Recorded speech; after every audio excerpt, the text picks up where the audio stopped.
So hey folks, this is my attempt at a lathe duplicating tool.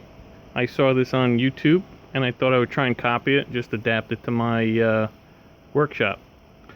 I had a bunch of 6x6 oaks and I wanted to make something with them, so I thought I would make a whole bunch of balusters. You can see here's a raw 6x6 that I ripped on the table saw to knock off the edges. Here is the jig I copied with a 6x6 mounted in here, and I'm going to show you how this works. But my blade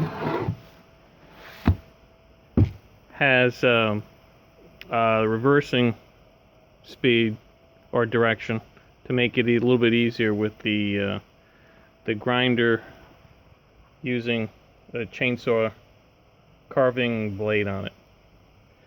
So anyhow, my lathe mounts on like a desk, a top, and I simply made a base that locks in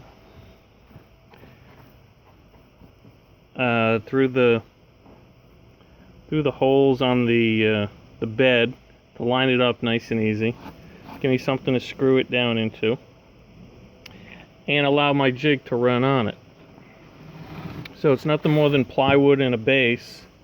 And here's my template, and you can see my carving bit and my pointer. And my pointer is offset 1 inch from the tip of this blade. So when you're setting your template, you just need to set it up with that offset in mind. I found it easy just to put on the blank, get my thing kind of my template sort of where it needed to be, and then I lined up and waited until this touched my raw piece and see how close it was to the edge, so I knew how much I was taking off. It works out really well. I put a speed on at 250 RPMs in reverse, and you can see this is mostly the turning after I got it rounded over. I got a little piece left right here that I was going to do just so you could see it, but I could take off about 1/4 of an inch at a pass.